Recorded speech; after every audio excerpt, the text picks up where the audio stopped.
Good evening, everyone. Welcome to the DEH Seminar Series, Fall 2020.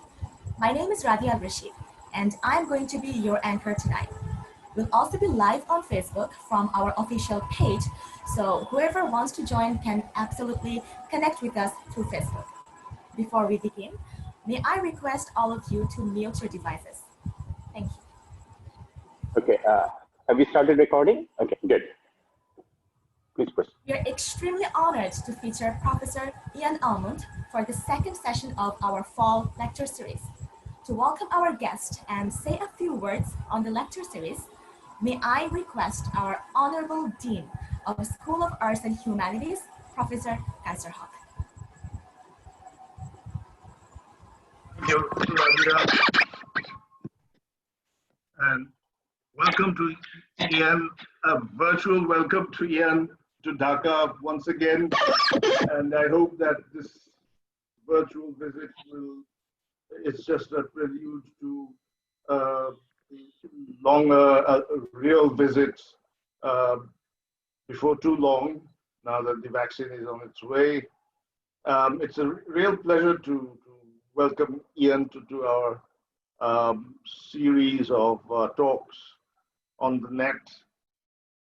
He is a remarkable scholar, a great friend, and he really embodies what we now call world literature or global literature, because if you look at the kind of work he has done, he spans different cultures, faiths, languages, continents, and his books include studies of deconstruction and Sufism, the reception of Islam in German thought, the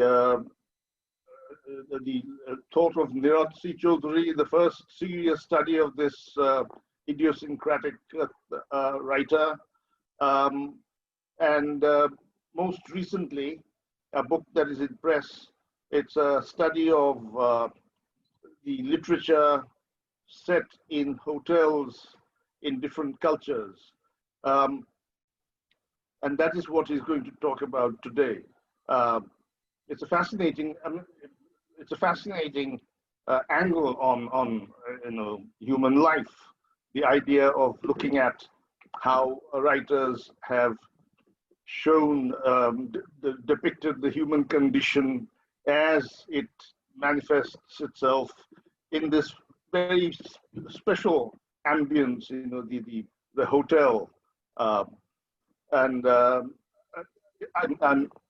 can assure my readers that they can expect a wonderful session that will be enlightening, entertaining, and thought-provoking.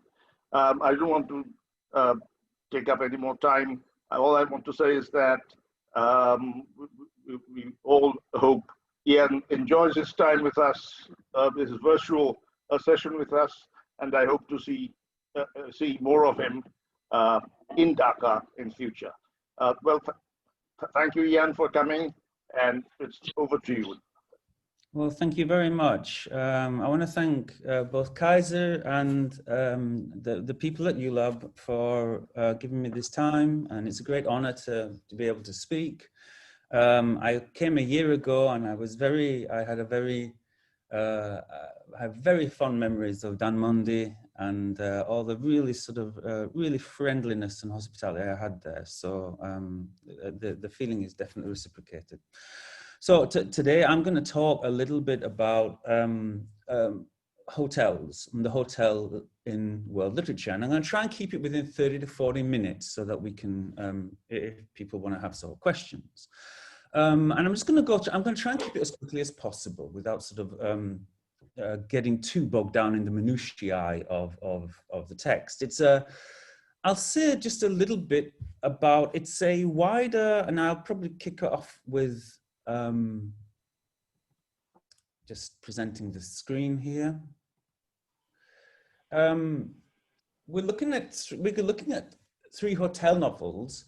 It's a chapter of a wider book called Decentering World Literature, which will be coming out with Whitledge next year. And I'm not plugging the book because we don't make, as academics, we don't make any money from this anyway. Everyone knows this. But I think it's important to say why I'm talking about Mexico, Turkey, and Bengal, Bangladesh, and West Bengal. The book is largely comes out of a series of frustrations with current concepts of world literature and world history.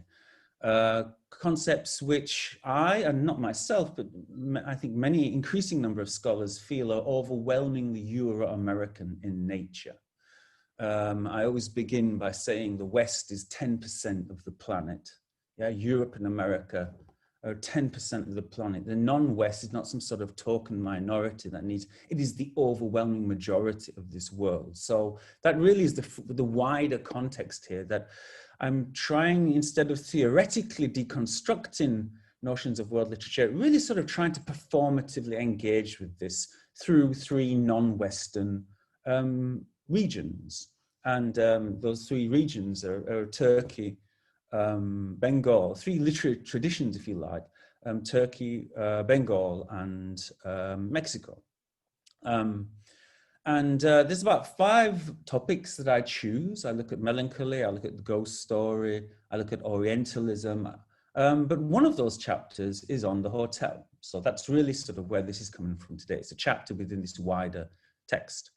Why the hotel? As Kaiser sort of pointed out at the beginning, there's something quite curious about the hotel. It's in a way, it's a collection, it's a box of stories, which I think what's curious about the hotel narrative is that it addresses simultaneously questions of the micro and the macro. So on the one hand, it's an accommodation of a whole series of miniature existences. And in a sense, it reflects the hotel itself, right? That that the hotel is an accommodation of particularities of like individual existences. And in many ways, what is interesting about the hotel in a macro political sense is that it sits on the cusp of a series of overlapping paradigms within modernity. So the most obvious thing to say here is that the hotel is largely a 19th century product of industrial and indeed even colonial modernity. It's a consequence of an increasingly bourgeois, the leisure needs of an increasing bourgeois travel class, of a kind of, it's certainly connected to empire. It's sort of, it in some ways could be seen as a facilitator of colonial influence. You don't need me to tell you how in most major South Asian cities, the main hotels always have these imperial sounding names. And I think also what's perhaps most interesting is that the hotel is a kind of moment of alienation. It's where you purchase alienation, if you like. You purchase for a limited amount of time, you purchase a space and a time in which you can separate yourself at your own expense from your community. And for that reason, perhaps it often has these seedy images, because the hotel, because you escape momentarily from your community in a hotel, it is a place which invites transgressive practices. So for all of these like very different reasons, the hotel tells us a great deal about larger issues, larger frameworks, socio-political frameworks, and indeed even, I would argue, theological and philosophical questions. And that's really sort of what we're gravitating to today. So we're looking at these three novels. Shankar, obviously the pen name from, I'm sure many people, even not just in West Bengal, but I'm sure some people in Bangladesh will know Shankar, which is the pen name of Manishankar Mukherjee. His novel Chowringhee, translated by Arunava Sinha in the original novel is 1962. Yusuf Atılgan's Anuyurt Otelli, the Turkish novel, 1973, Motherland Hotel, translated, I would say, 5 or 6 years ago. And then finally, a novel which has yet to be translated into English, Guillermo Fadinelli's Hotel de Fe, a Mexican novel from 2010. And really sort of what I'll be interested in here is like examining what the sort of, what the function of a hotel is in these narratives, what role it has, what implications, political, psychological, existential, to what extent hotel narratives, and in particular from these three very different regions, reflect certain transcultural patterns of modernity, transcultural mechanisms of modernity's project. And when I say sort of, when I say hotel narratives here, really what I mean is a text which has the hotel as the center of its narrative, as the hotel narrative is not simply a narrative which has a hotel playing a function in a background or peripheral way. Roberto Bolaño, there's a host of other stories like this. Roberto Bolaño's 2666, the first volume starts in a hotel. There's Elena Garro's Memories of Things to Come, a Mexican novel which has the Hotel Jardin as a kind of Edenic sort of site within the novel, and of course in other texts as well across. In Turkish literature, for example, Tomris Uyar's Guests of the Dying Hotel can be considered a hotel narrative, as is, and people won't know this text, but Adalet Ağoğlu's Ölmeye Yatak, sort of lying down to die. It's not been translated into English, but it is a novel set, largely a suicide novel set in a hotel, and so on and so forth. So we're really sort of looking at novels which revolve, or short stories which revolve around the idea of the hotel in a kind of referential way as well. They stage, if you like, they foreground the device of the hotel. And these, of course, I should just finally add, these novels are all based on, well, in physical cases, in all three cases on physical hotels.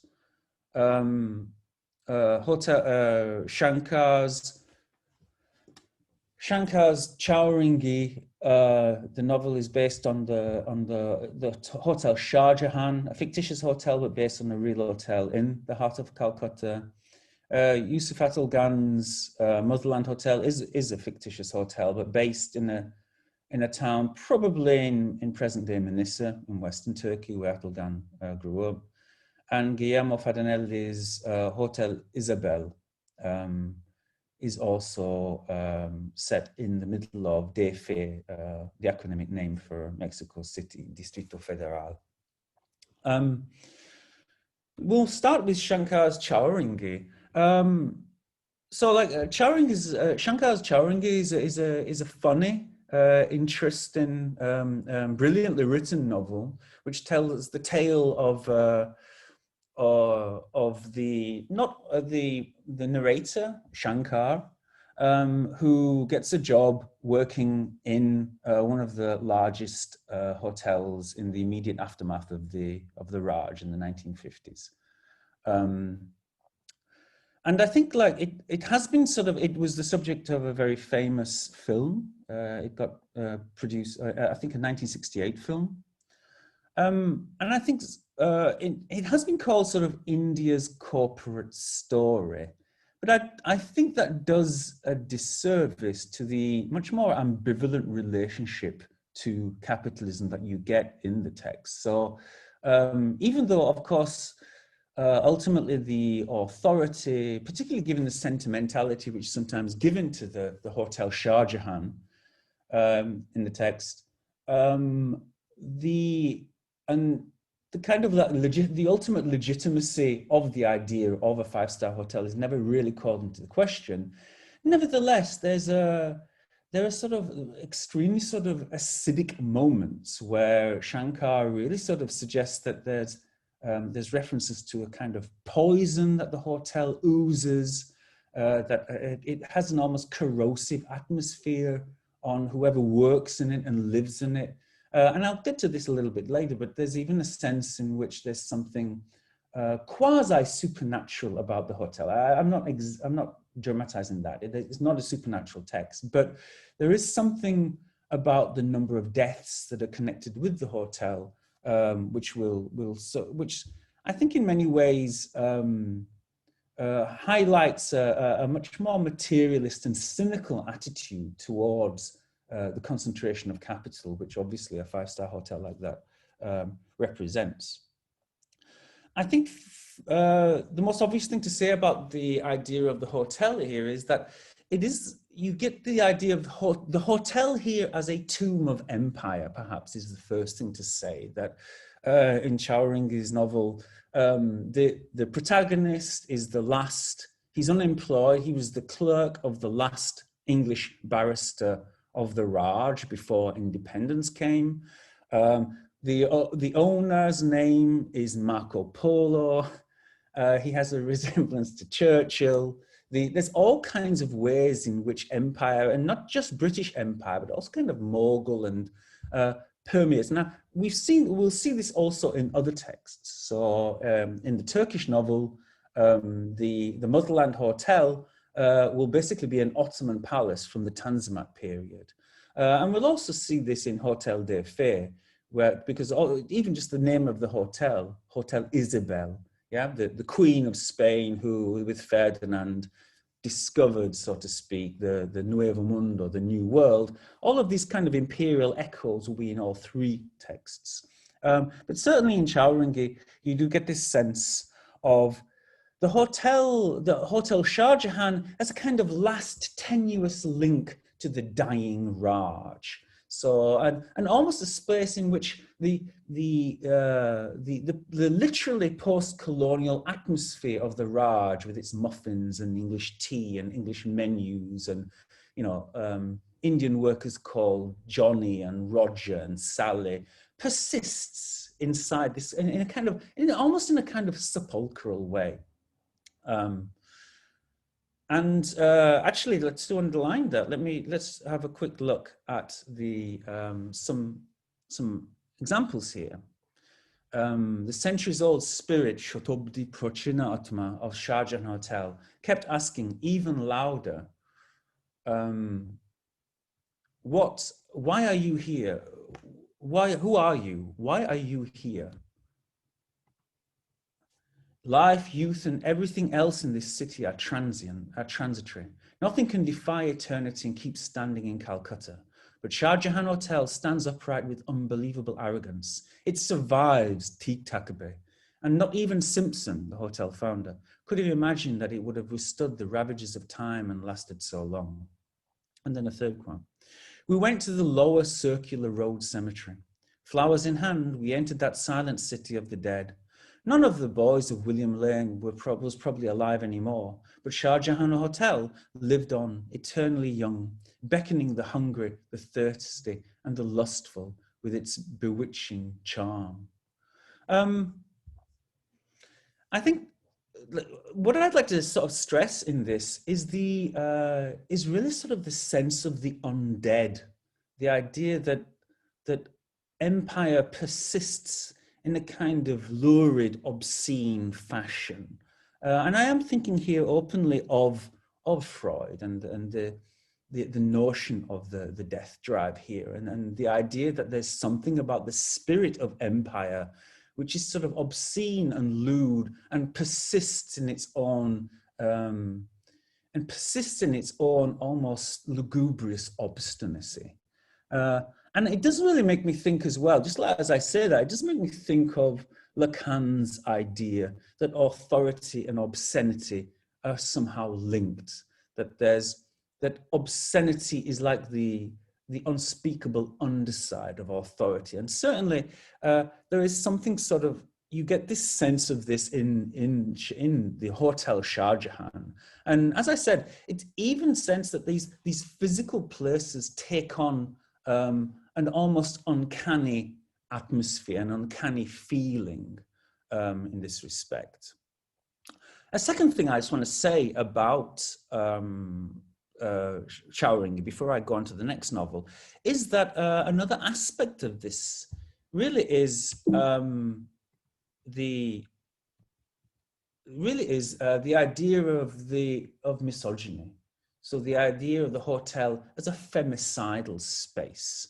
And again, you find this in all three novels. So in Hotel des Fées is a hotel where there is sort of, not apart from the murder of one of the guests, Sophia, there's also this sense that it's a hotel which is regularly used for sex trafficking and murder of women.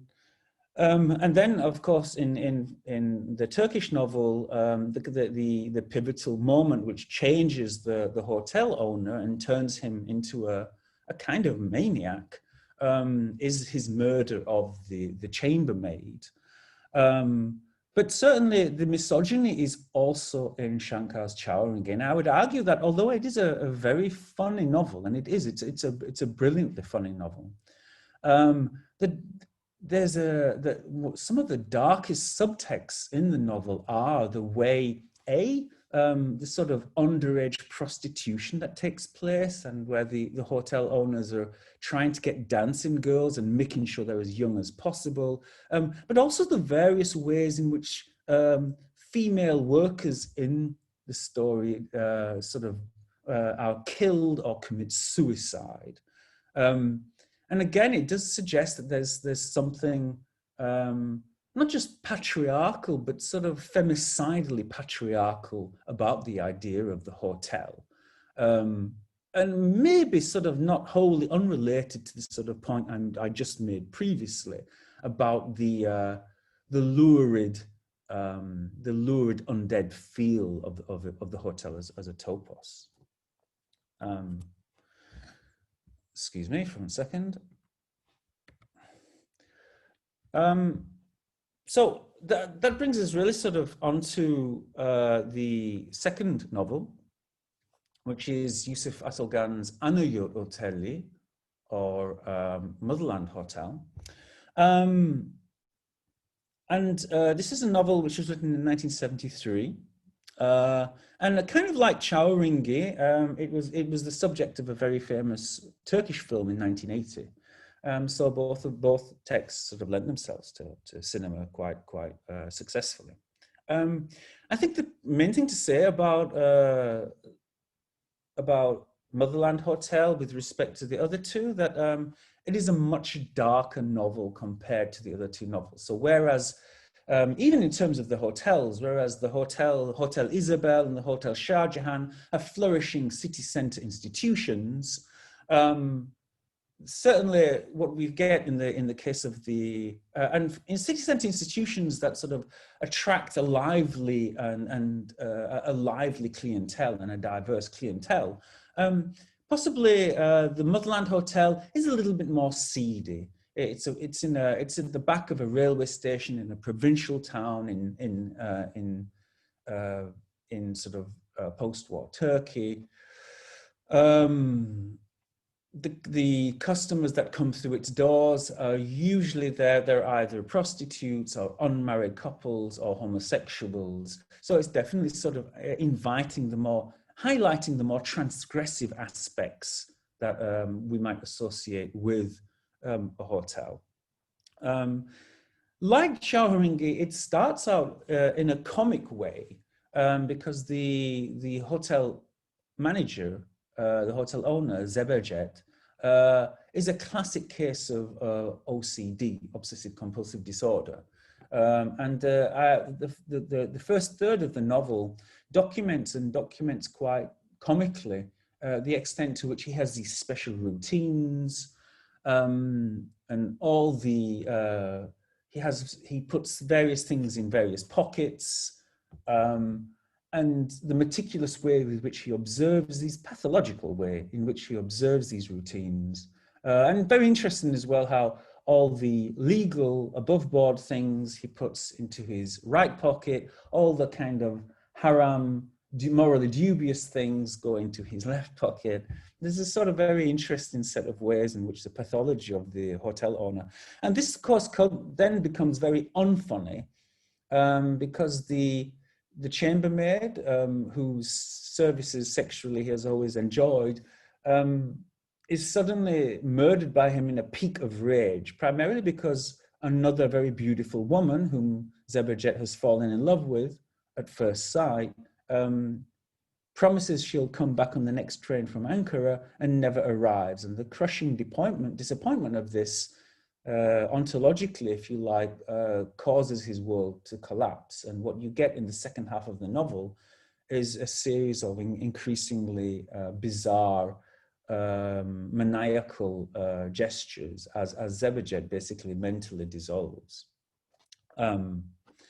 Now, I've said that, but I guess what we see here, one of the things I'd like to suggest here is the use of the hotel here as a secular space, okay? So the use of the hotel here as a place which, perhaps not even just a secular space, but a godless space. The idea of the hotel as a place which resists religion. We've seen this in both of the other novels. Chowringhee, the Hotel Shah Jahan, there's only one religious character, Nitya Hari, who goes around singing Kali Ma Kali. And he's really the only religious figure in an otherwise extremely secular novel. And also, when we get to Hotel des Fées, the only religious moment there is a sort of like a sort of pseudo-Catholic moment of vision, as the narrator describes, one of the narrators describes the girl of their dreams and how she appeared in apparition to him. But otherwise, both novels are very much rested on an animosity, one might say, almost towards any notion of the religious and any notion of the other world. And this is certainly seen in Motherland Hotel as well. The hotel is, and what do I mean when I say the hotel is a secular space? This is partly seeing the hotel as a development of modernity, as something which perhaps even offers services which parallel religion, sort of the idea of a community, the idea of a self-mythologizing entity, the idea of a venue where one might find refuge. But I think also what obviously lies within this is a sense of the kind of nihilism which perhaps results from the secession of the withdrawal of the subject from a community. So the creation of a kind of, if you like, God-proof pocket where one might take refuge from the outside laws of religion and modernity and morality. And you very much get this sense. And of course, in a Turkish novel, this coincides with the establishment of the Turkish Republic. So getting culturally specific here for a moment, because it does go through all novels, but certainly in Assalgan's case, there is an explicit series of allusions here to the Cumhuriyet, to the Turkish Republic. The Motherland Hotel, unsurprisingly, is founded in 1922, same year as the Republic. And there is definitely a sense, there's a portrait of Ataturk in the wall. There's definitely a sense in which some kind of very uncomfortable illusion and metaphor of the secular republic is being played out in this form of a hotel, of a failed hotel in many ways. And a hotel which seems to attract rather homicide and suicide because the owner hangs himself in the end in the hotel. Definitely this idea of the hotel as the antithesis of religion and religious narrative. And then secondly, perhaps we could also sort of, and if I may just briefly add, Siegfried Kracauer wrote a famous text on the hotel. It's an essay called The Hotel Lobby, but where he basically argues that the Hotelhalle, where he argues that the the hotel might be considered almost the inversion of the image of God's house. You know, a place where we would congregate, but with no overarching transcendental vision to bring us together. And that's texts as early as, ironically, 1922. So very early on, people were glimpsing, there's nothing new about this idea of the structure of the hotel as somehow having very secular metaphysical possibilities. And then I think I'll mention another thing about the novel before I go on to the third novel. But we do see as well an emphasis on the concept of history, and indeed even in the practice of history in all three of these novels. So one of the characters in Hotel des Faits, Laura Ghibellini, is a historian. In Sharjah, in Chowringhee, there's a very curious sense that all the way through the novel, one of the strains of the novel is a constant, almost archival obsession with the history of the hotel. And even there's almost something quasi-theological about the way we never really meet the English founder. He's kind of mythologized, but all we hear is records about him. So there's a kind of obsession with the history, the chronicling of the hotel. But we certainly see this in this obsession reflected as well in Motherland Hotel. So if we look at the, this is a passage sort of from the middle. Registers from the previous years were stored in a chest under the stairs together with some thick history books of his father's, Zeberjet, the hotel owner's fathers, printed in the old Arabic script. Once Zeberjet was out of grade school, his father had taught him this script. Hidden away in the beneath the stairs of this hotel is an old set of ledgers written in Ottoman, obviously Arabic script here. First of all, for people who aren't familiar, this is an explicit reference to the Romanization of the Turkish alphabet, which took place in 1928. So this rupture, this moment of orthographical rupture, where a whole generation was from one day to another was rendered illiterate by the switching of this alphabet.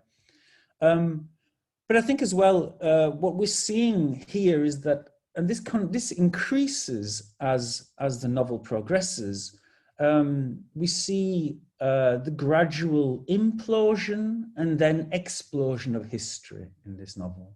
So, we start out with very little sense of the Motherland Hotel, and we are brought into this world of anecdotes and stories, and we begin to get a much deeper sense of, and it's almost the idea of history as a depth charge here, like these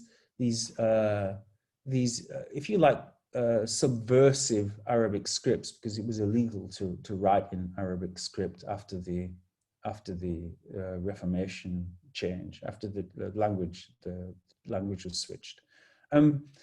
There is something about the way in which the hotel becomes a kind of sort of reflection on history, and almost and the hotel is almost a kind of archival space in which history is meditated upon, but not in a healthy fashion, almost in a kind of incestuous fashion.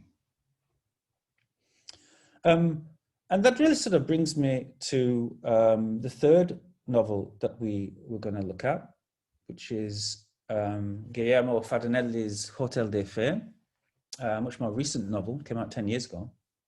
Guillermo Fadinelli is a very prolific writer, so he's written, the last time I checked, he was 11 novels, I'm sorry, and this is his 8th one. He writes what people call, I think it's called literatura basura, sort of garbage literature. So literature which concerns the abject of society, the marginal of society, very much the urban detritus, if you like, of a city. his novels are sort of famous for exploring this. This novel has had mixed reception. So people like Valerio Luiselli, the famous Mexican writer, has praised it as a voice from the margins. Other critics, I think most notably Diana Palaversic, has argued that it's actually just a book, a very misogynist book, filled with typically male fantasies of the female. But whatever we feel about that, there is very much a sense in which it suggests the idea of the hotel as a melancholic space. So that's probably the main thing I'd like to underline with this. Now that melancholy we find in both, again, making the same point, we find that melancholy in all the novels. I'm not cherry picking here. We find them in all the novels we're looking at.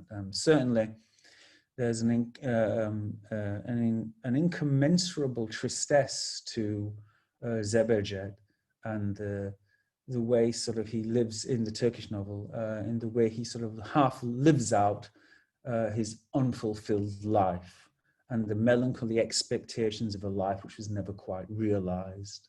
And also in Shah Jahan, there's definitely a melancholy feel, not just nostalgia, not just this sort of longing for the good old times of the hotel's heyday, but also sort of like the broken dreams of the various people who work within Shah Jahan. You know, Karabi, the woman one of the female workers who hopes to marry one of the owners, I think it's the owner's son or the manager's son, you know, hopes to marry upwards, and when this is sort of denied, she commits suicide. So the suicide and melancholy are definitely veins that seem to belong almost intrinsically to the genre of the hotel novel. And certainly here, we find this to be a very melancholic space. I would say primarily because the characters and Hotel des Fées has a whole panoply of characters and a real diverse range of characters socioeconomically. So, you know, you have drug dealers, you have prostitutes, you have academics, you have really sort of a whole gamut of demographics. But many of these characters are very sort of frustrated, fixating hopelessly on goals outside their means, trying to recover things which are irrecoverable, trapped in difficult relationships.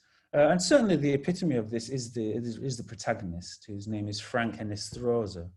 And I'll even we'll have a quick look at and Frank is in many ways, I would say, a very saturnine protagonist. He has a melancholy air about him. And certainly, what he has in common with the other characters is that there's almost a sense of what Heidegger called Geworfenheit in these characters, that the various characters in the novel, and what I'm talking about here, all the guests in the Hotel des Fées, in the Hotel Isabelle, almost feel like they're thrown into the world. They're sort of senseless and drifting and random. Here's a couple of quotes to show the character of Frank, and this is the protagonist. If I wasn't a hypocrite, I would help the chambermaid to do the cleaning. But if I did, I would lose her respect. What am I looking for? I don't know, perhaps my own face.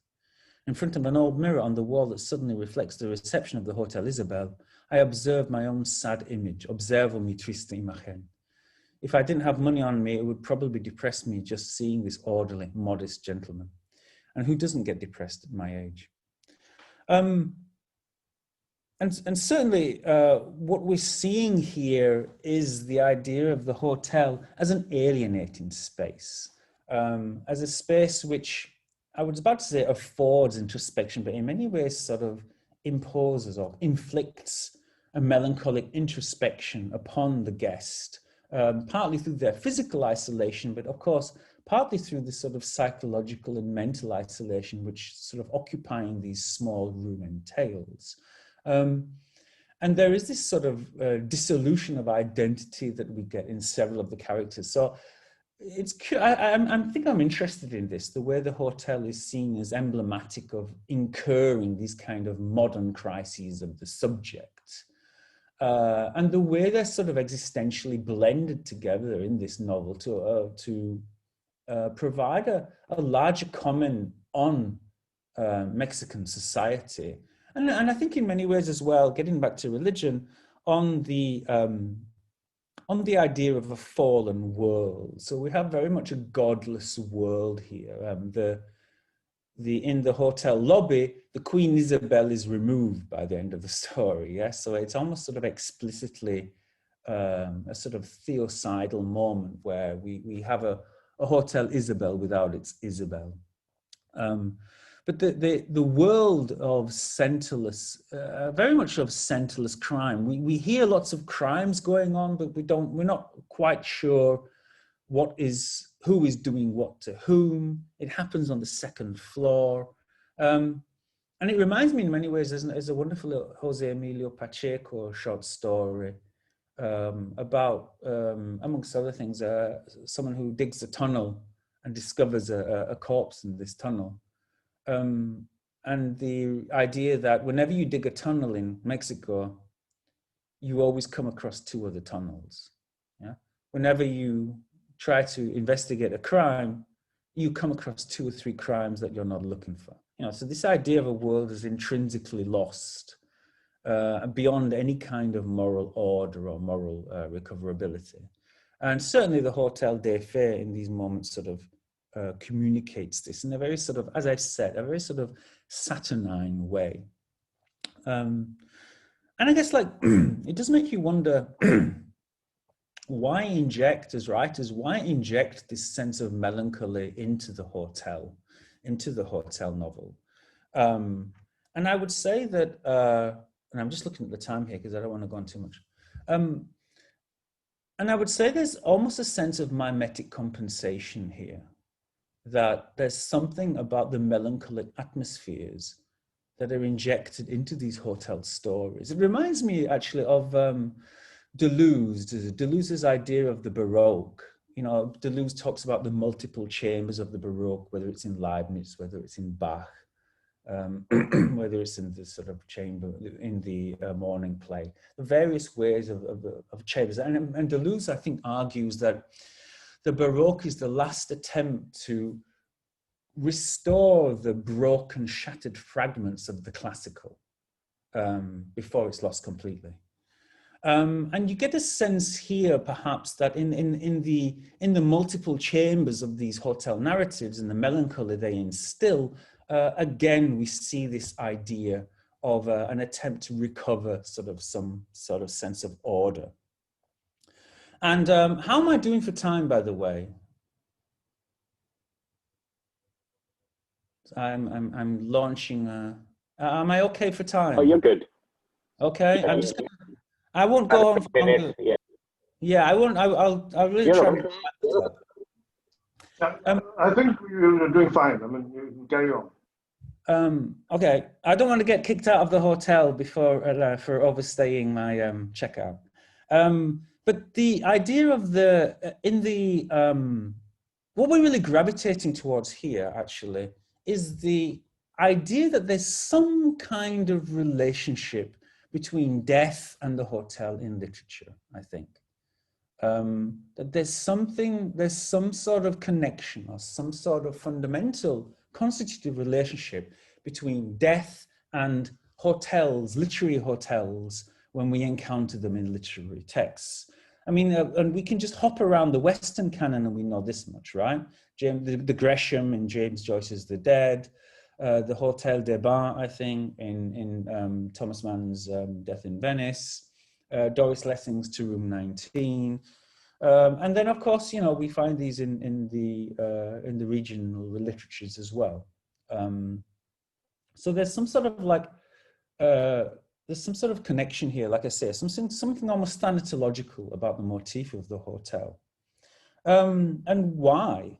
So, I mean, there's definitely local reasons we could give in each of these cases, right? We could certainly suggest that in the case of Shah Jahan, we're looking at the death of the British Empire and the various literary ways in which, wittingly or unwittingly, the spirit of the Raj is trying to resurrect itself in this text.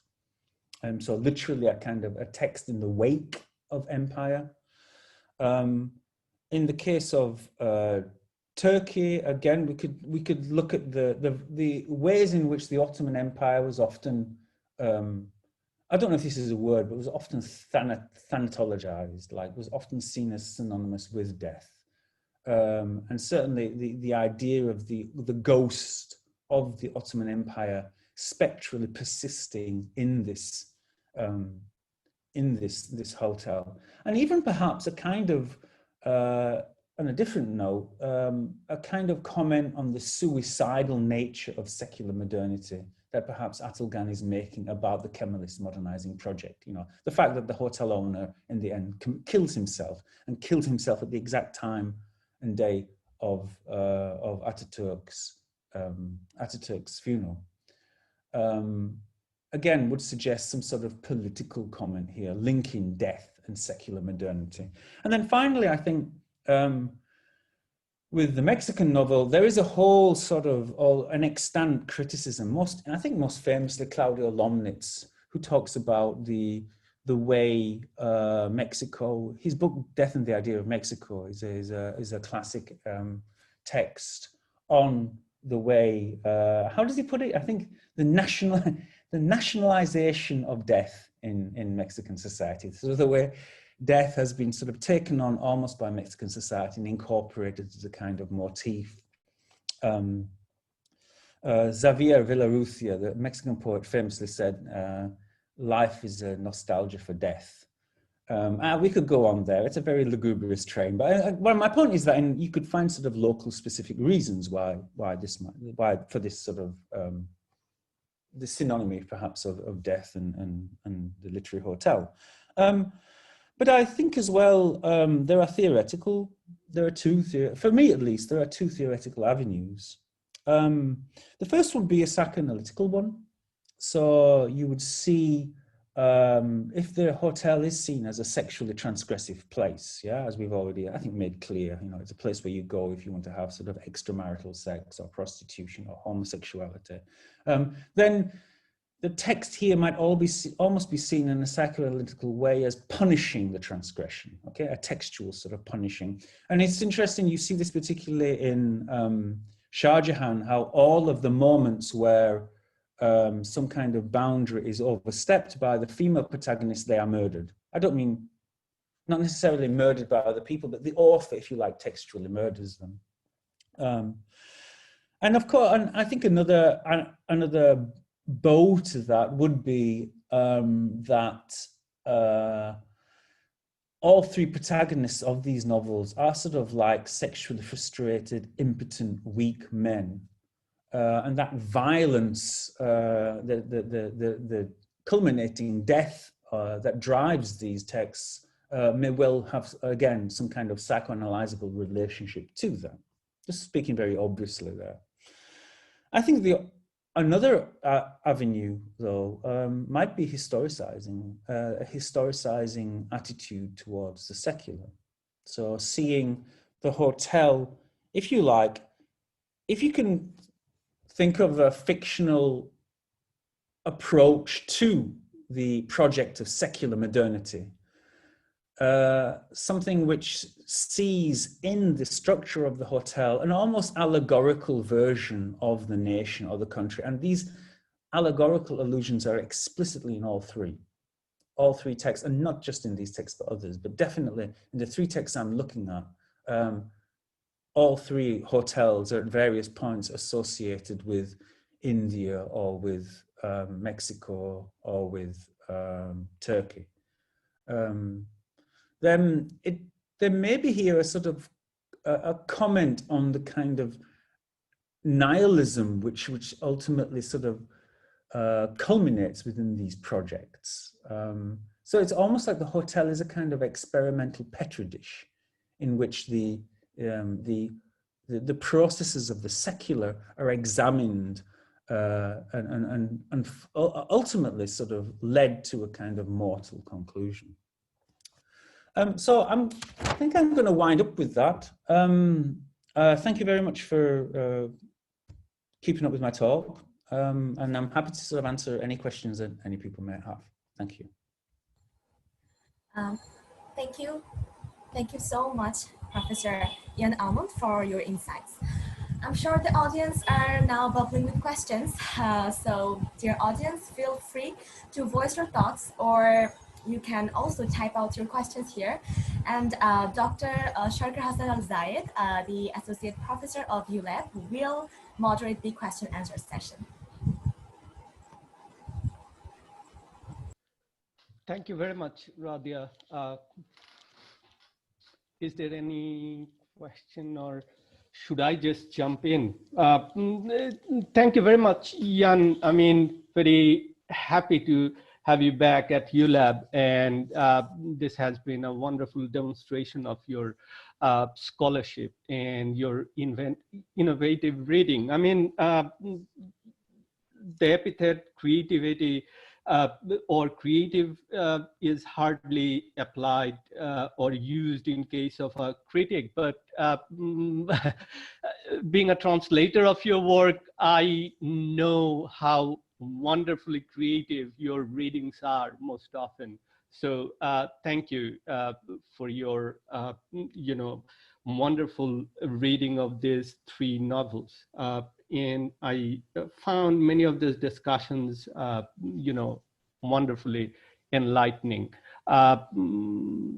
Let's see if we have any question. If there is not, I have tons of things to kind of Briefly, before you. Yeah, just before, if people as well have any sort of Bangladeshi suggestions for hotel narratives, or I'd be more than happy to hear those as well. I think there's a hotel I was reading Saeed Manzarul Islam's Absurd Night, Ajgubirot, and I think there's a hotel at the beginning of that, and obviously it's a femicidal novel as well. But anyway, sorry to interrupt you, Saeed. Yeah.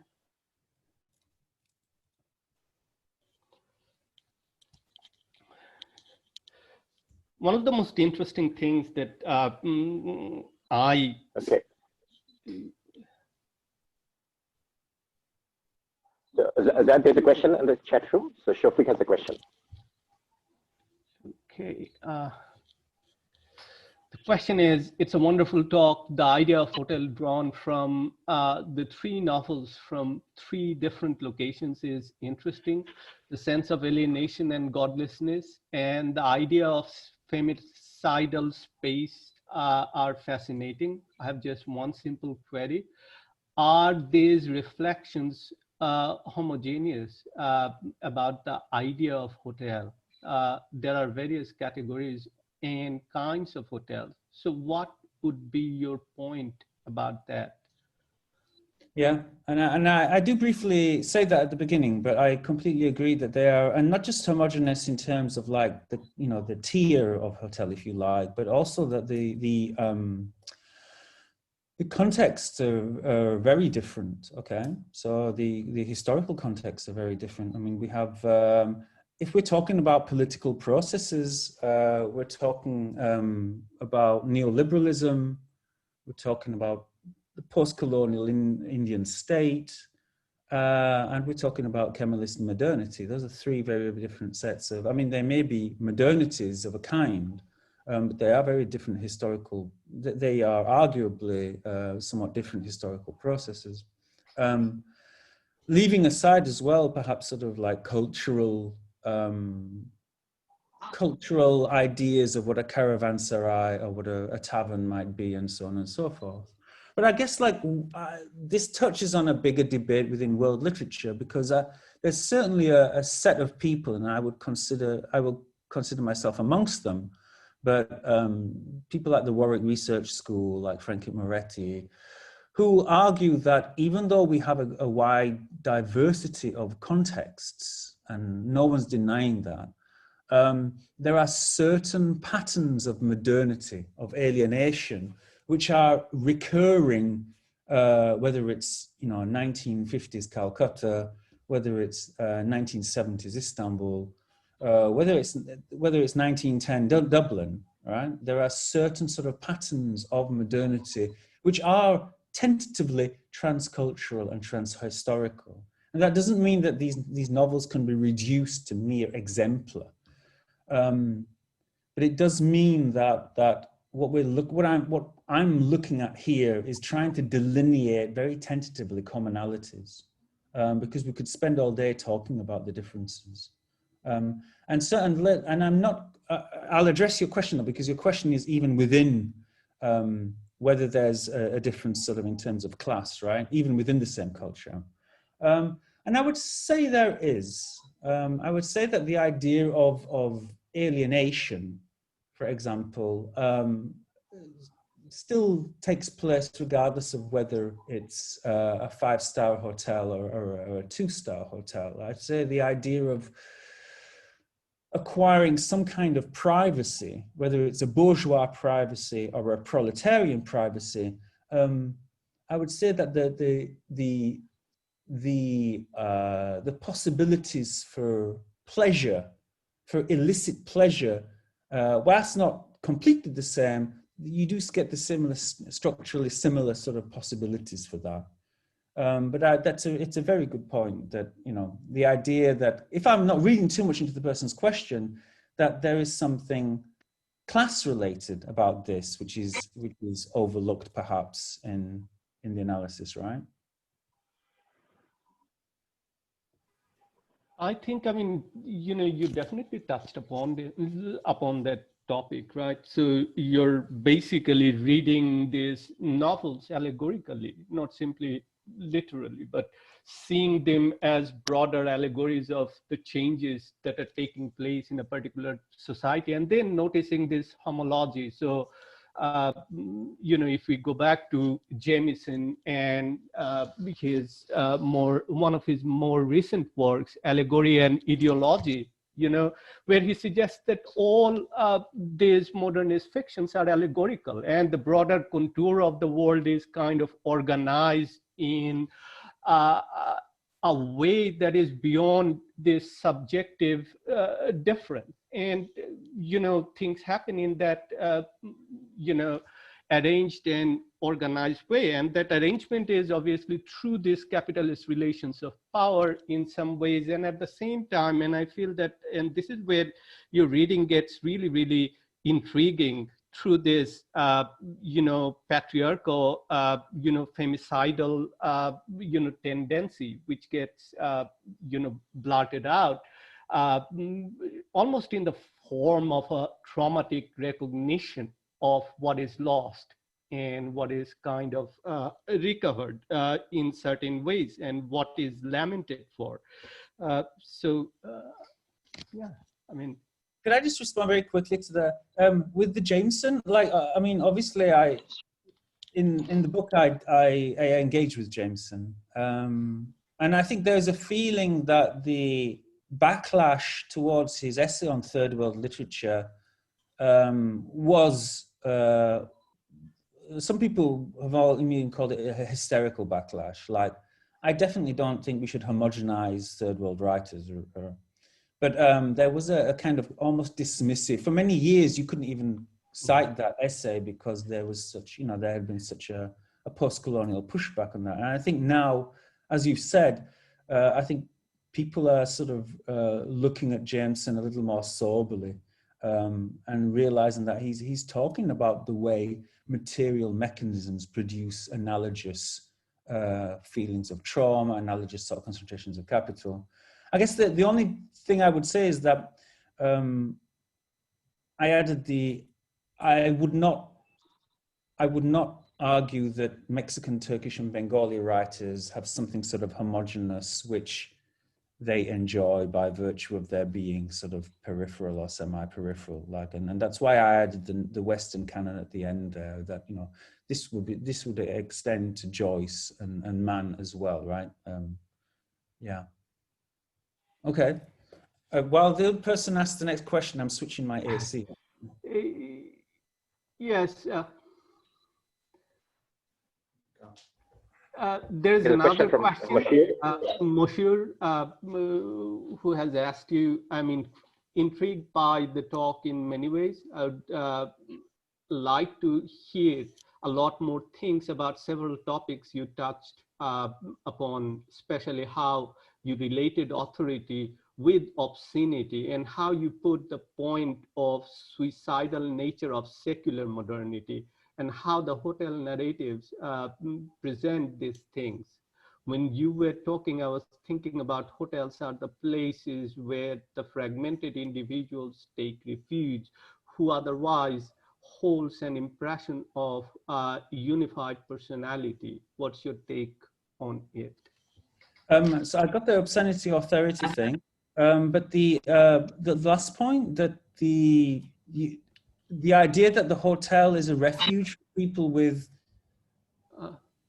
a place where fragmented individuals take refuge. So probably in a, yeah, I mean, and that would be as Krakauer points out, right? That would be like the material alternative of community to the kind of metaphysical compensation which an ummah or a congregation would afford, right? I mean, that's really sort of what the hotel in many ways represents. I think if you're going to argue, as I do, if you're going to argue for the hotel as a secular development, not just in the sense that it materially provides an alternative to community. Yeah, you no longer stay with your relatives or with people you believe, but you stay, you impersonally, through credit, hire a box for a night or 2 nights. Then it's not just that material basis, that there's something about the way these places begin to sort of mythologize themselves. We see this in all 3 texts, but especially like in Shah Jahan, in Chowringhee. The way, and I think you see this much more so in the corporate world today, the way there's a kind of brand sublimity which is cultivated, and then which almost has a kind of religiosity of its own. And the idea that by staying in the Marriott or in the Hilton, you're not just staying in a room, but you're purchasing an experience, you're purchasing an identity.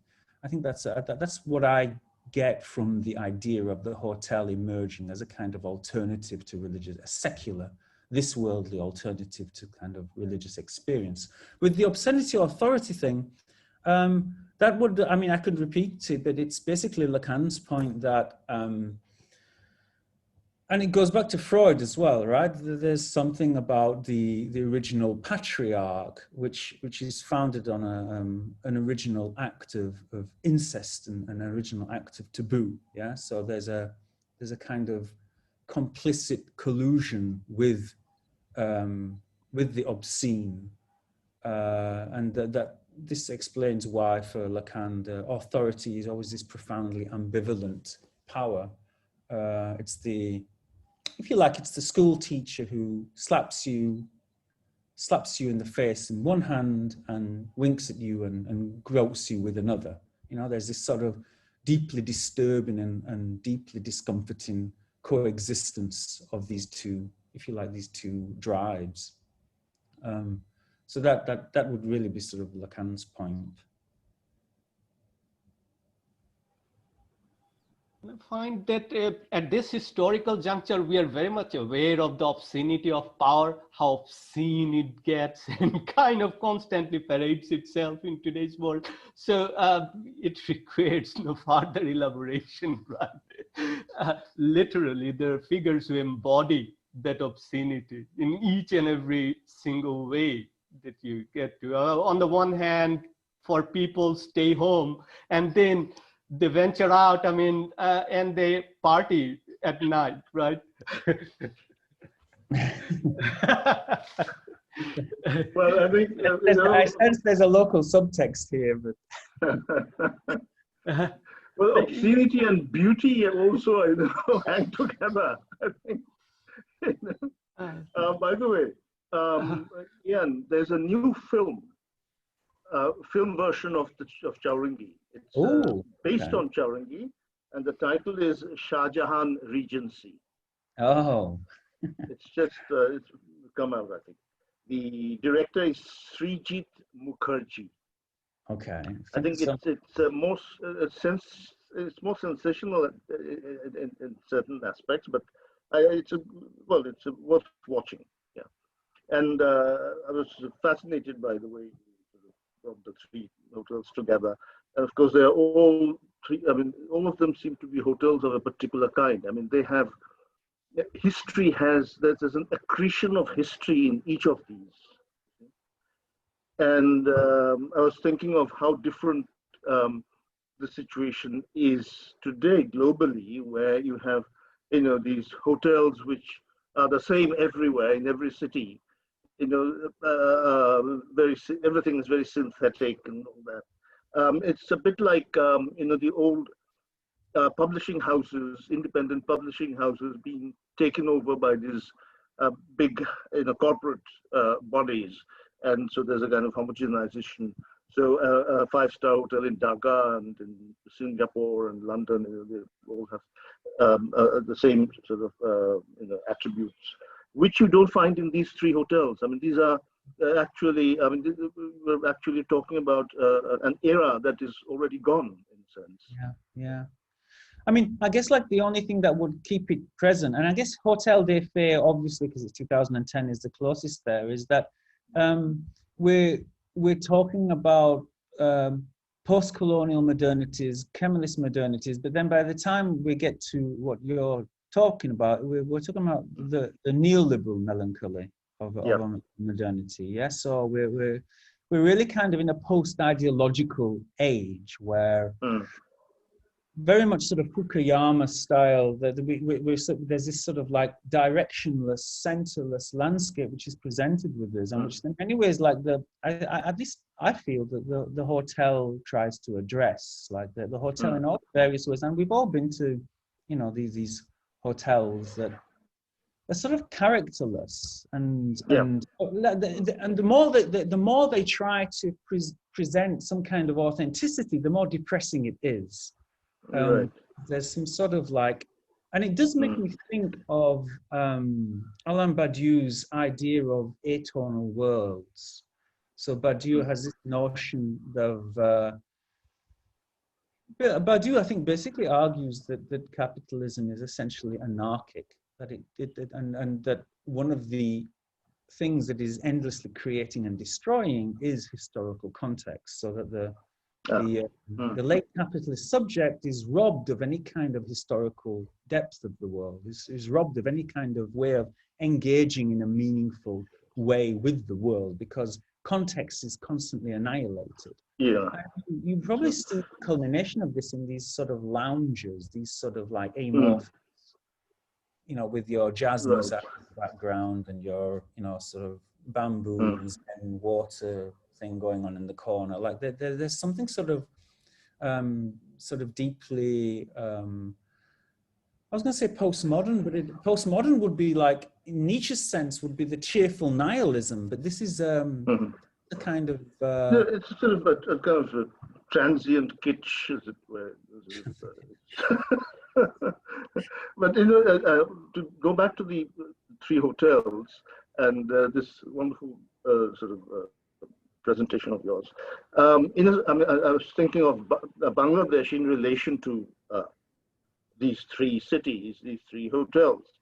Bangladesh has actually been out of this whole phenomenon, because the difference between Calcutta and Dhaka, if you think of the colonial situation, it's they're worlds apart.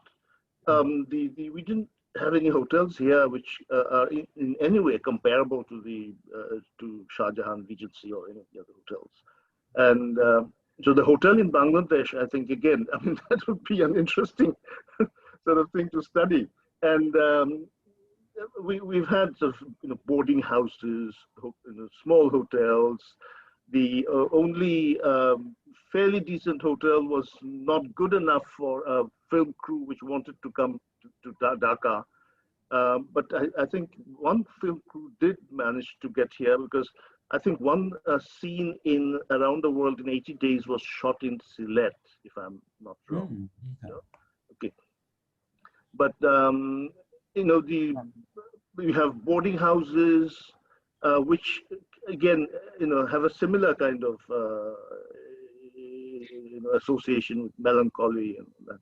And the growth of modernism in Bangladesh literature is closely tied to a few places like beauty boarding. The next time you're in Dhaka, we'll take you there.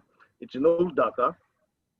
It is a small hotel. There are a few rooms, but it's basically a sort of a cafe, in old Dhaka. And that is where all these Shahid Qadri and Shamsur Rahman and others, they used to congregate. And there was a place called Hotel Blue Nile, which is also in old Dhaka. So they played the role of the left bank cafes, Right. and or the coffee house in Calcutta. And the Bangladeshi modernism is actually rooted in these little institutions, which are now dying, actually, and nothing has taken their place. You're making me think about the relationship between peripherality and the hotel, because like... And also the Shahbag Hotel. Sorry?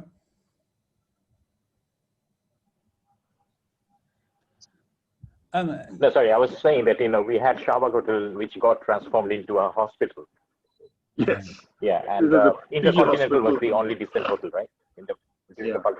There was Intercontinental Hotel, right? I mean, before the independence as well. The Intercontinental was set up in the 1960s. And I think the Intercontinental is probably the only Bangladeshi hotel which is mentioned in a classic work of English literature, in a play by Tom Stoppard. I forget the title, I've got it noted down somewhere. There's a line he says, one journalist comes to Dhaka to cover this country, and in the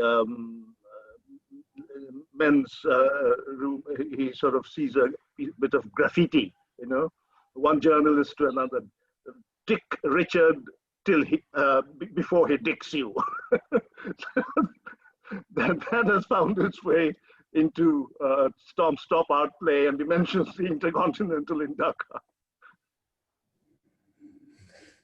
But the Shahbag Hotel was the best hotel we had here before these new five-star international hotels arrived in the 60s. And that was not considered good enough, really, by foreign Western film crew who wanted to come here.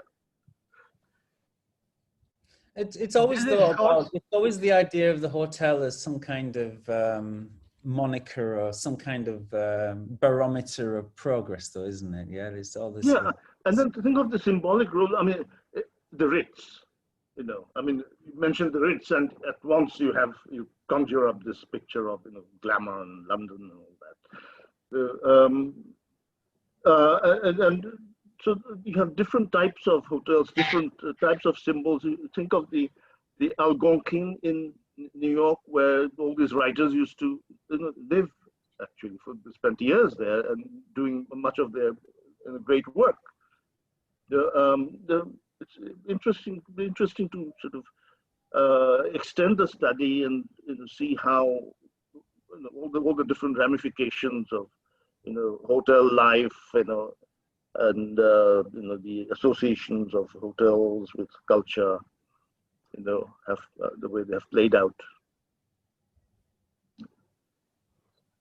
There is one short story by Jyoti Prakash. Sorry, sir. Sir, if you want to ask a question or say something, it's totally fine. I'll talk after you do. No, I wanted to, the idea that, so movie or adding to the hotel business is the Tomb Raider, Angelina Jolie, and after the movie, the whole Siem Reap changed and the entire hotel landscape changed in, in Cambodia. So that was amazing. But going back to the idea of, so hotel as a secular place, and it's interesting, last year I went for Umrah, Hajj in Mecca. and you have the clock tower hotels, so the five-star hotels.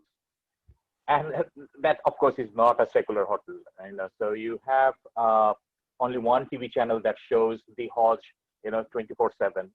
One of the floor space is dedicated for prayer. So it is aligned with the Kaaba, Sharif, and all that. So it was interesting when you were talking about hotel as a secular space. So I was thinking, like, what about the religious tourism? And if you have the hotels in the vicinity, how does it influence the nature of a hotel? So that would be like, one question. And the other thing that I was thinking in terms of the allegory that you mentioned with reference to Chorungi, why did Shankar refuse to mention the political climate?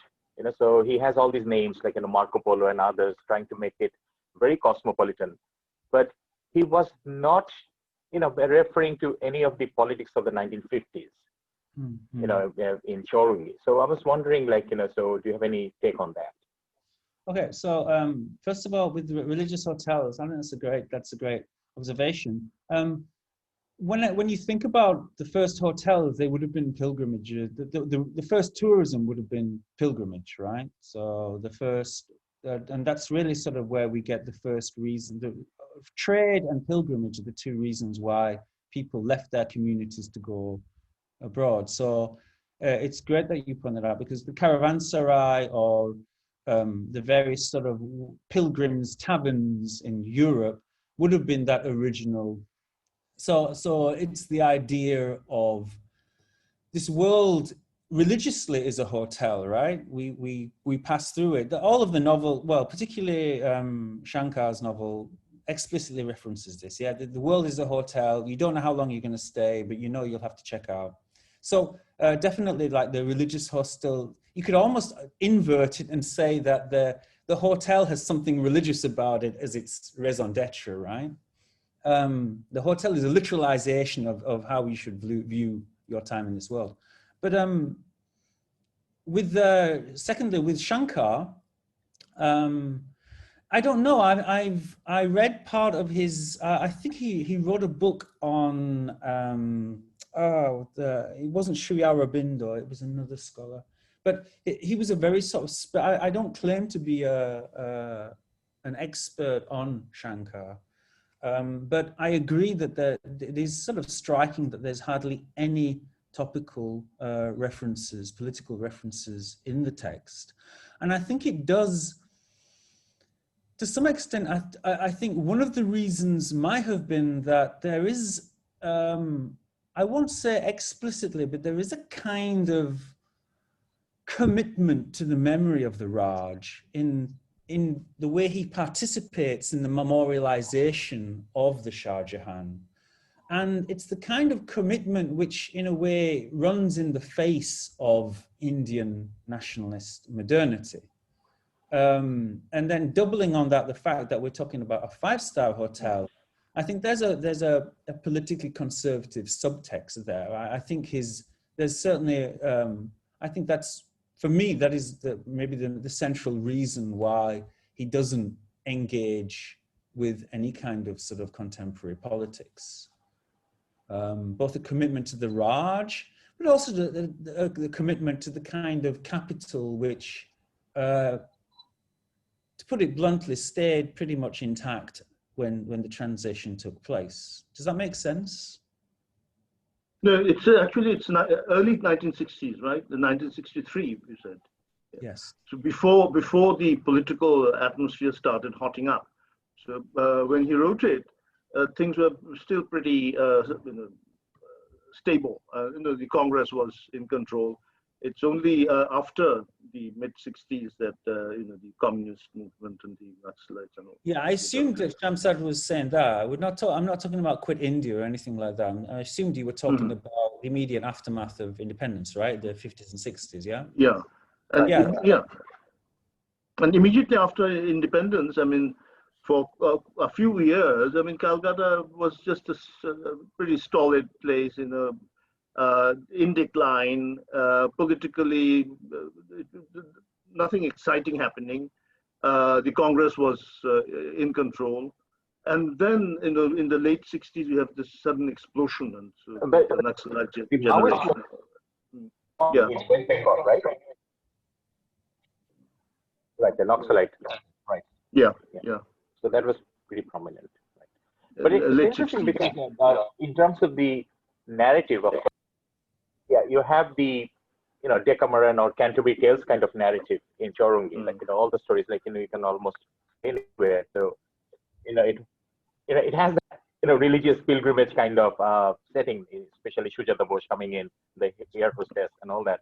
So if all the stories coming together, and also thinking of the Airbnbs. So do you think the emergence of Airbnbs will change the new narrative, for that matter? And at the same time, I'm curious about your take on the Grand Budapest, the movie. Oh, right. Yes. Yes. Have you watched the movie Grand Budapest? Yes. I have. Yeah. Yeah. I'm a big Budapest, Wes Anderson fan. I think that the Airbnb again will. My feeling, having like many of you stayed in Airbnbs, is that it sort of accelerates this already fragmentation of whatever collective experience was left over from the modern hotel, right? That individually, capitalism is outsourcing and privatizing and relocating all of our collective experiences into individual ones, and goes hand in hand with this sort of the way in which we are given sort of mindscapes of personal trajectory and personal spiritual progress, right? When you go, this from your own Airbnb experience, you get a list of all the Airbnbs you've been to, and you begin to see a kind of, you're getting your own story. So I do see something very, very 21st century about that trend. Because the thing I mean, I don't want us to move into sort of banalities, but I guess the thing I miss about using Airbnb more and more is that it is fun to go to a hotel. It is fun to bump into people and be forced into proximity, pre-COVID, be forced into proximity with people whom you completely meet on a random basis. And Airbnb, like Netflix, algorithmically takes that out of the equation. You're increasingly being encouraged to follow your own sort of proclivities. And then what was the second one you just asked? You asked about the Grand Budapest. Yes. So again, that would really get back to empire and the nostalgia for empire. I mean, Stefan Zweig, famously sort of lamented sort of the kind of, and let's be frank, the kind of bourgeois multiculturalism which the Habsburg Empire afforded, right? And which sort of the modern, and there are parallels here with Turkey, right? The sort of the Ottoman polyculturalism which would be dissolved in a kind of monocultural Kemalist modernity. So I think I would see that as another example, and goes hand in hand, if you like. Although obviously in Central Europe it lapses into a kind of statist fascism, but it does go hand in hand with this kind of nostalgia for a world of lost pleasures, doesn't it really? It's a great film. Yeah, it is. I loved it. Yeah. So that over to you, sorry. Shamshan mentioned the pilgrimages, just a second. The pilgrim routes are still very much alive, I think. I had a colleague in Dhaka University who toured all over India in the company of a group of Hindu pilgrims. He's not Hindu, he's a sort of secular Muslim, but he found it a very inexpensive way to see India. So he went around from one holy place to another with them, And in Bangladesh, you have the Tablighi Jamaat, which also is, its members sort of go around from place to place, but they don't stay in hotels. I think they stay in the mosques, You just skip down wherever they find a mosque and then move on. So that kind of wayfaring life of pilgrims, it's still very much there in the subcontinent. So you just choose your yatra. Instead of you choosing your Airbnb, you just choose your yatra and then you're set to go, right? You don't need even to make a reservation. You could just, I think those kinds of little rebellions against the digital zeitgeist is going to happen more and more frequently though, right? I mean, I think these kinds of miniature micro resistance to a kind of homogenizing zeitgeist is happening. But it's always on an individual basis, right? People go off grid, for example. You know, people refuse. You know, more and more people are sort of getting rid of their smartphones or so on and so forth. Sorry, I think I cut somebody off.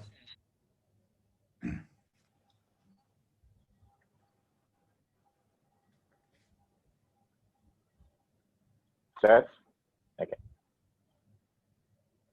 Oh, sir, I just wanted to mention that there are two works in Bangladeshi fiction where the hotel features. One of them is this really bizarre kind of weird work of fiction by Shahidul Zahir, Mukher Dike Dekhi, all right, where the protagonist comes back to Dhaka after a long time, you know, and he bizarrely gets lost and then becomes very rich, absolutely ruthless in many ways, kills many people, kind of rises to prominence. So typical neoliberal allegory, but then he comes back to his, you know, old Dhaka place, and his mother declines to recognize him. So he stays in a hotel and kind of plans what he's going to do. So that's one of the examples. The other one is by, you know, Jyoti Prakash Datta. There's a short story called Gram o Shohor Unnoyoner Golpo, where you see the hotel. I mean, this Wilbur Schramm, who's kind of the protagonist of this, one of the protagonists of this particular short story, who's basically a developmental worker, modeled after this, you know, iconic figure in communications, you know, and development, right? Wilbur Schramm. So this guy, I mean, you know, who has visited East Pakistan and Bangladesh 4 times, you know, comes back to reside. You know, the hotel is not named, but it resembles Sonargaon Hotel, from which he looks down and he notices all these slums that are down there. So it appears more like this afterlife of this, what you can call, you know, modernist or post-colonial apprehensions of, or, you know, of the hotel narratives, where you have this neoliberal understanding of, you know, the hotels, from which you notice simultaneously these two worlds separated by wealth and want. So I feel that those are two, you know, examples. But you know, Bangladesh. The second example: does the hotel remain intact at the end? Like, is there anything? Does it abide? It does. The guy kind of says that you know, he's unable to solve the problem of development. You know, he doesn't understand why the rural Bangladesh is not changing despite his efforts. So what he does is kind of, he says that, okay, I'm going to raise it in our next conference. And this is where it ends, basically. So, you know, perhaps the ruin lies down there, probably in the way he gazes at that, you know, slum where, you know, all these big shiny roads are kind of undermined by the reminder that he has not been able to do anything to alleviate the poverty. So, I think.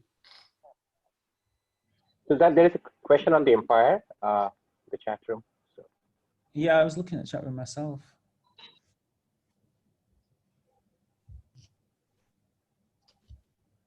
Are you talking about the third question, right? By making the hotel a metaphor of both the Dain Raj, but also a space that offers the privacy. Second, don't you think the narrative deprived the agency of the local in imagining possible alternatives?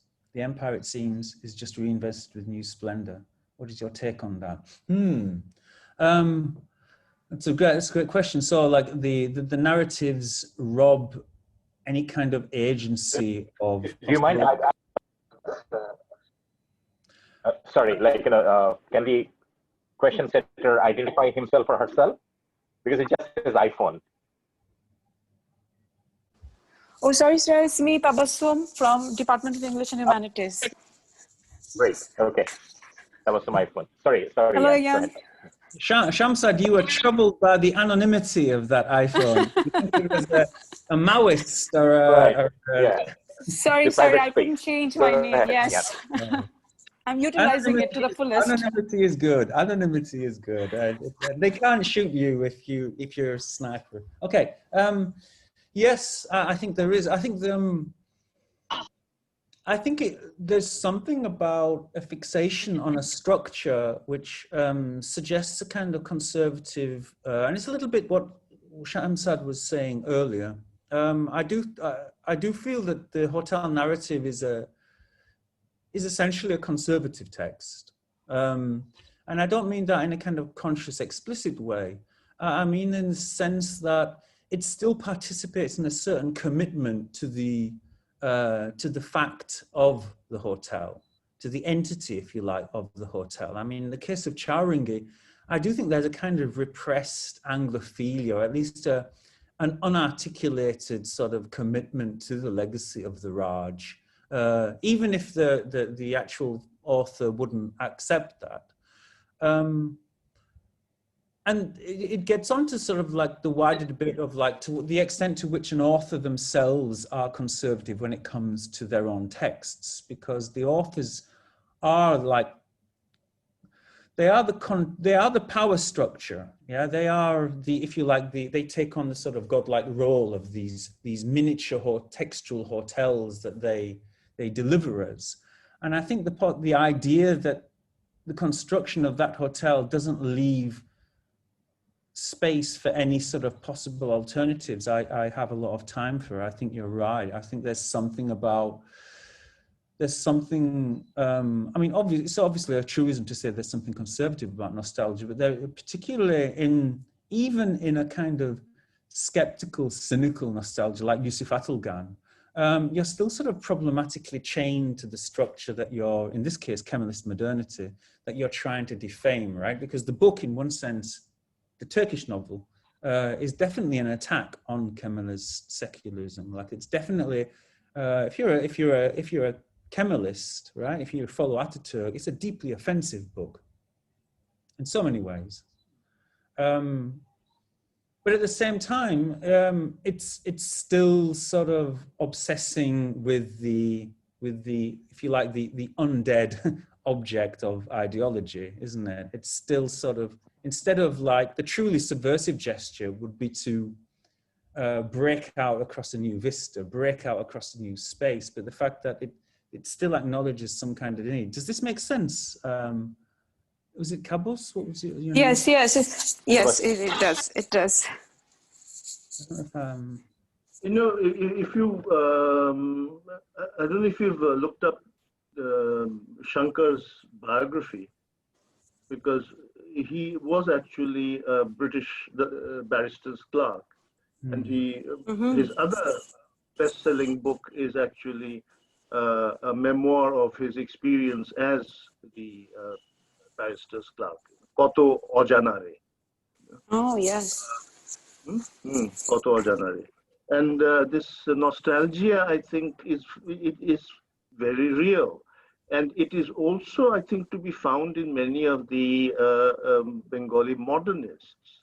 I think Malcolm Muggeridge mentions in his memoirs that these great Bengali modernists, you know, they were all nationalists. At the same time, there was this sense of, you know, an elegiac sort of sense of a momentous era sort of passing into history, and a certain degree of uncertainty about what the future, you know, held. So I think that nostalgia is very real, you know, with that, in that generation. Yeah, I think the new movie that you mentioned, I watched it. There is a particular scene where, you know, it's a very long scene where the hotel closes down. I mean, you can't not think about all this nostalgia and this elegiac feeling that you're talking about. And I like I think, sorry, Mahfouz has a question. So Mahfouz want to, but sorry, Ian, finish your thought. Sorry. No, I was just going to say as like, very cautiously as the kind of random white guy here, but I feel very troubled by some of the sort of elite nostalgia in India for empire. I think it does sometimes come across as elites missing elites. Yeah, elites sort of like. I think there's a very sort of like problematic aspect to that. Thank you, Professor Almond.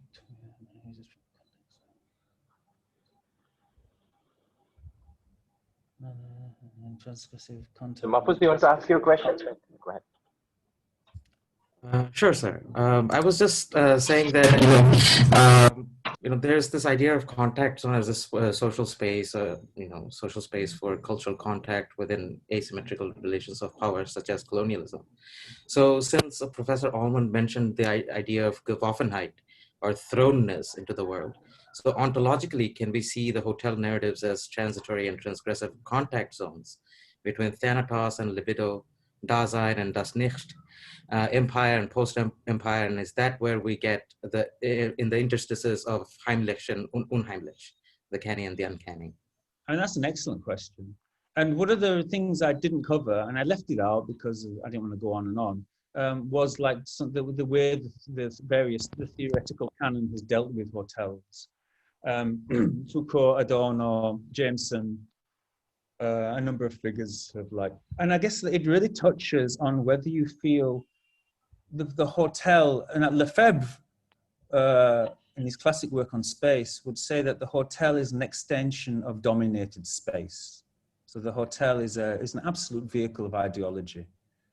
So when you check into a hotel, you are colluding in the project of the hotel. You are engaging with it. And I guess the debate there would be whether you feel the hotel is this ideological space. In other words, it's a place belonging to power, or, taking the Foucauldian route, whether you feel it's a place where power happens, which is a different thing, right? Whether it's a site in which different discourses, something like Foucault's heterotopia, right? Where these discourses vie with one another.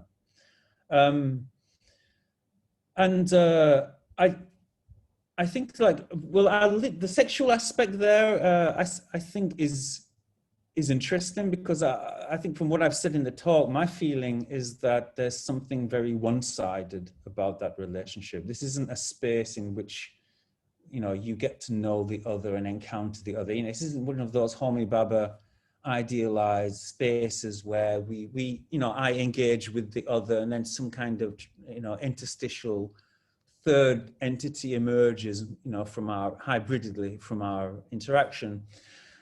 These are structures where sort of violence takes place and isolation takes place. And I think that's probably where I would side on this, that there's something quite oppressive about the hotel and about the kind of influence a hotel exerts. Even when we're talking about a hotel where you openly participate as a paying guest, I do think there's something quite one-sided and asymmetrical about that power relationship. Yeah, think of Agatha Christie, most of it. Yeah, so the Agatha Christie, is the mystery novels. So that would be a great example of the uncanny, and as well as Psycho is another Hitchcock movie. Where you have this hotel as a space where anything can happen, right? Right. So the fear of the unknown, so that can be acted out or enacted in a hotel. The hotel and the spy thriller. Exactly. Yeah, there you go. You can have a lot of fun about imagining hotels killing you in various ways. But I was also thinking, responding to, is it Mahfouz? Well, I'm sorry, what? Yes, Mahfouz, yes. Responding to Mahfouz's question, though, I'm really thinking about the way hotels format their guests more than anything. It's not so much murder, but it's the way we are we are, as Heidegger would say, the way we are worlded, the way we are selved by a hotel, that I think is more insidious. Yeah. And that's why I don't, and maybe there's a political problem I have here, because I have very little time really for these ideas of like sort of, Homi Bhabha, or even sort of Derridian notions of relationship to the other as some kind of openness in which we can engage and learn about one another. I find them almost idealized versions of relationships to the other, which sort of evacuate, as you have implied in your own question, right? Evacuate very real questions of power, of the imbalance of power and capital, and certainly in the novels I'm dealing with, that imbalance is very clear. There's no exploratory relationship of the other. I hope I'm answering your question. Yes, thank you. It's just sort of reminded me of the movie Taxi Driver, directed by Martin Scorsese, where at the end of the movie, Travis Bickle actually shoots everyone, and he sort of familiarizes himself with the other within. So the other within and familiarizing the self with the other within. So that is what I was sort of implying, that, the imbalance between what we have, the self that we have in masks, and the other that we sort of have repressed within us. Well, so, I mean, Robert De Niro is the frustrated, impotent male there, right? I mean, he is in that. Yes. That. If I remember my De Niro film backlog correctly, he is he's the frustrated. He's angry at the criminality, and then it's this act of possible sexual transgression. I think isn't it one of there's a girl gets abducted or something that sparks this violence at the end. So it would sync with a number of the texts that we've talked about, whether it's Psycho, whether it's the Turkish novel. Yeah, and that takes place in the hotel as well. Mm. Yeah. Mm. Architecturally, I think the hotel has more in common with the monasteries than other institutions. An inn or a caravanserai has a certain openness, whereas the hotel has some of the architecturally, it has some of the qualities of a monastery. And nowadays, many of the monasteries also function as hotels, offering rooms to people who want to spend a few quiet days in isolation. Maybe I'm the only conservative here, but I'm horrified by that obscene blurring between the two. But you're quite right. You're perfectly right. Yeah, I mean, it's very interesting to see when you go into hotels, the meditative atmosphere. Obviously you're not meditating on God anymore. You're meditating on the Dow Jones or whatever it is you're following. But the very sort of thought-inducive moment which is being sort of presented, right? Yeah, and another hotel that needs to be looked at is the railway hotel, which is a thing of the past now. But there are lots of stories, novels where these railway hotels feature significantly. Yeah, the Turkish hotel is a railway hotel, basically. And the first Shafik, I think, was the first points this out. Yeah, that with the economic demographic of the traveler, if you like, is crucial, isn't it, in this? Yeah.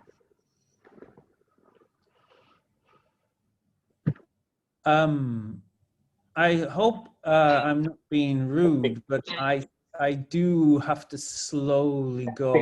Like many people on the screen, I imagine. I also have to slowly go. Your bedtime.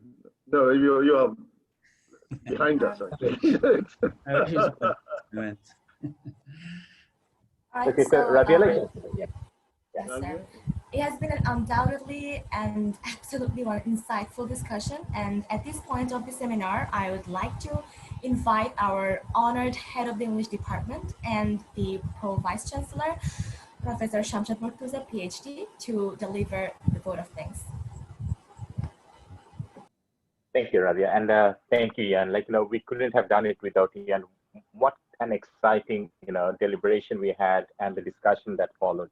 Amazing. So thank you so much. And often, we run out of ideas, and especially in the, English department, so we tend to, look into the same old things, while discussing about, post-colonialism or postmodernism and all that. So you have actually, given us a space to talk about, and to go back to one of the novels, from our childhood days, Chorangi, and to relive the experience. So so I didn't know about the other two novels, but it was fascinating to know that there are some form of similarities, as Shafiq pointed out at the very beginning. So my job is to thank everyone. I would actually I have a sad news to share. So Muntasir Mamun, who was actually organizing this particular event, he lost his daughter, who was only 18 months old this morning, and that created some sort of confusion. So we are sorry for his loss. So I would like to extend my prayers on behalf of the department to Muntasir and his family during this troubled time. The event committee, Mahmoud, Tanzia, so they pulled it off, and the IT department, so despite all the internet glitches, so they tried their best. And there was a slight confusion in terms of, accessing to the Zoom. I think many of the outsiders not using ULAB IDs could not enter. So that explains the low turnout, but they had the option of watching it on Facebook. So we will, of course, record this event and post it on YouTube, so that we can have larger dissemination of this lecture series. So thank you, Kaisa sir. Despite your illness, you have joined in, and all our colleagues and the guests and our students. I know midterm is starting from Sunday. So, and Ian, once again, so thank you. So I know so you have the Thanksgiving going on, and we probably ruined your holidays. But no, I'm British. We just give thanks that we got rid of the Puritans. Yeah. Have a... Oh, great. Okay, so we are on that secular space, godless space, as you said. Right. Honestly, so thank you so much again. The honor was all mine. The honor was all mine. I've really enjoyed it. Thank you so much for listening to me. It's very kind of you. Thank you, Ian. And you're a great friend of ULAB, as Kaisa said at the very beginning. So Definitely. thank you, everyone, and yeah, good night from my side. Okay. So and hope to see you around. So there's just a workshop on digital humanities on Sunday, and we will be announcing the next lecture series very soon. So thank you and good night. Thank you and bye-bye. Bye-bye. Till next Okay, time. so that brings us to the end of today's seminar.